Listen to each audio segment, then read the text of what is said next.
Skinny.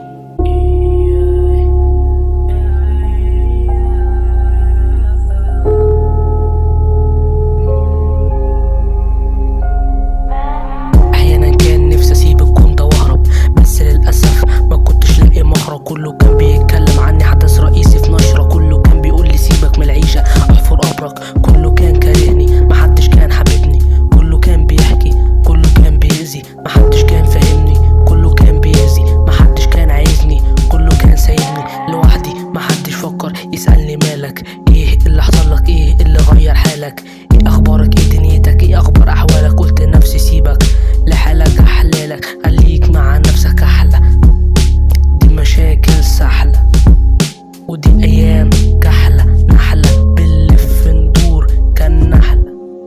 خليك مع نفسك احلى، دي مشاكل سحلة، ودي ايام كحلة، نحلة بنلف ندور كالنحلة. لحد ما جت الفرحة وشالتني من جوه الضلمة، فهمت معاها ازاي اتعامل مع البشر. اصلا كانت لي اذان وصاية، وكانت لي قصرا ايضا، وقالت لي هكون معاك لما الدنيا تبطل عصرك. نقطة صفحة جديدة ومن اول السطر، قلت لها هنفضل مع بعض لغاية لما نعدي الفقر. مش قصدي فقر الفلوس، قصدي فقر الفكر. هفضل اكتب لحد فض الحبر، هفضل اناب لحد لما اشتغل في الافراح. هفضل اناب ومش هسيب بخصامي اي بروح في المجال. هعمل خراب، هخليهم فتة شراب، هخلي كل رابر في السين يتمنى الانتحار. نرجع تاني للحكاية، لسه في مشاكل جاية.